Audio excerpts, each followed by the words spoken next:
L'initiative est née il y a une dizaine d'années à Toulouse et elle est relayée pour la première fois à Angers et Avrier. 5 clubs Rotary organisent en effet en cette fin de semaine une opération de collecte de promesses de don du sang. Sur le modèle du Téléthon, le grand public est invité à remplir des formulaires dans lesquels chacun s'engage à donner son sang dans les jours ou les semaines qui viennent. Nous avons réalisé 7000 dépliants qui comportent une information sur le don du sang et qui comportent tous les éléments de façon à ce que nous enregistrions toutes les coordonnées nécessaires pour le don du sang. Pour ceux qui le souhaitent, il est également possible de donner directement. Les clubs Rotary et l'établissement français du sang ont en effet installé tout le matériel nécessaire en centre-ville d'Angers dans les salons Kurnonski. Daniel, un Sartois, a été le premier à donner son sang cet après-midi. Des blessés, des malades ont besoin des dons de sang, donc je fais je fais une participation régulière pour aider justement ces gens dans la difficulté. Vous faites ce geste de solidarité, comme vous dites, depuis quand vous? Depuis l'âge de 22-23 ans à peu près. Donc j'en suis à presque une centaine de dons, je ne sais pas exactement. Pour l'établissement français du sang, cette opération arrive à point nommé. Les besoins sont en effet en constante augmentation. Il faut savoir que l'augmentation des besoins en produits sanguins est régulière depuis plusieurs années, de l'ordre de 2 à 3% par année. Donc effectivement, il faut en permanence stimuler et puis trouver de nouveaux donneurs. Cette opération de collecte de promesses de dons de sang se poursuivra demain matin et il sera toujours possible de donner directement au salon Kurnonski entre 9h30 et 13h30. Bonjour.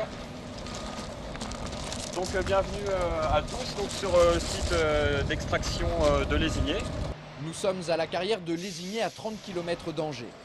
Ici, on extrait des granulats composés de sable et de gravier destinés à produire du béton prêt à l'emploi. Au milieu des machines, on pouvait apercevoir ce vendredi un groupe de curieux venus participer gratuitement à l'opération Carrières à cœur ouvert qui se déroule jusqu'à demain matin samedi. Il s'agit d'une initiative mise en place par l'UNICEM, l'Union nationale des industries de carrières et matériaux de construction. Pour les professionnels du secteur, les objectifs de ces journées sont multiples. C'est important d'abord pour nous faire connaître. Nous avons une vision assez ancienne dans nos métiers et aujourd'hui on a fait évoluer quand même pas mal nos process et nos procédures. C'est important aussi pour les personnes qui travaillent dans notre société de se sentir valorisées. Et puis c'est important aussi pour les gens qui sont curieux de découvrir ce qui se passe à côté de chez eux. La visite se poursuit à l'usine de transformation de Suzerolles dans la zone industrielle de Seiches-sur-le-Loir. Les sables et graviers extraits du site de Lézigné y sont acheminés par camion avant d'y être mélangés à du ciment et à de l'eau pour produire le fameux béton. Les curieux ont alors droit à une explication sur les différentes étapes du processus de valorisation des granulats. Résultat, les visiteurs n'ont pas fait le déplacement pour rien. Maintenant, le monde des carrières n'a plus de secret pour eux. Conclusion. Si vous aviez un conseil à donner aux gens qui n'ont rien à faire demain, ce serait quoi? C'est de venir voir. Venir voir et puis vraiment je pense que ça en a été un rêve de pas mal, quoi. Carrières à cœur ouvert, c'est jusqu'à demain midi sur une demi-douzaine de sites du Maine-et-Loire.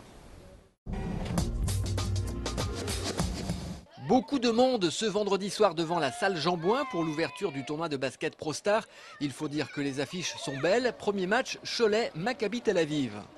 C'est quand même quelque chose. Le Maccabi, c'est une équipe qui a gagné la Coupe d'Europe plusieurs fois ces dernières années. C'est quand même des joueurs qui viennent de la NBA pour certains, des grands joueurs d'Euroleague. Dans la salle, juste avant 19h, les deux équipes terminent de se préparer. Pour Cholet, grosse soirée en perspective.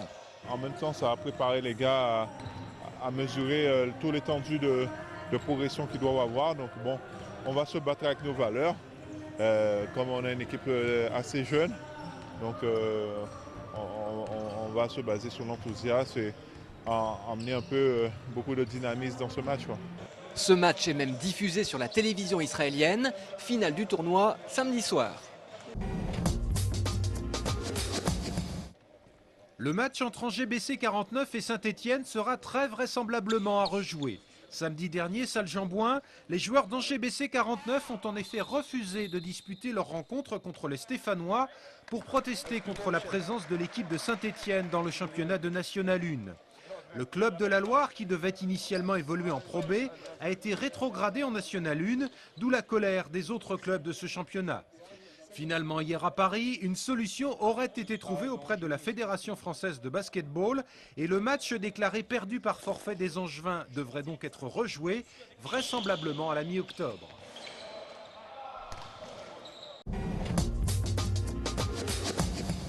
Un héron toisant du regard une oie.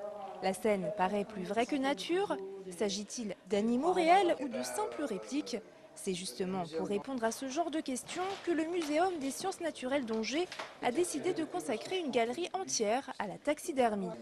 La taxidermie, c'est cet art qui consiste à redonner une apparence de vie à un animal mort. Un art qui véhicule encore de nombreux a priori.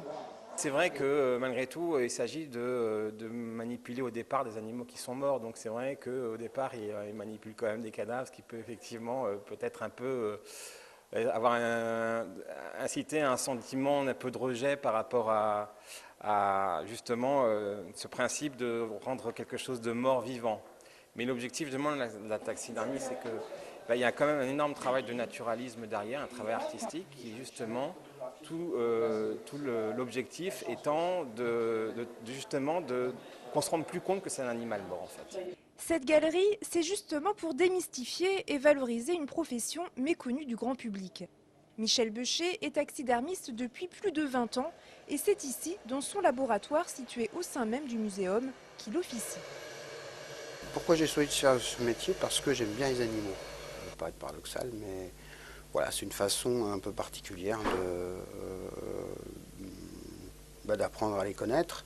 Parce que pour travailler, pour arriver à leur redonner l'apparence de la vie, il faut les avoir vus vivants avant.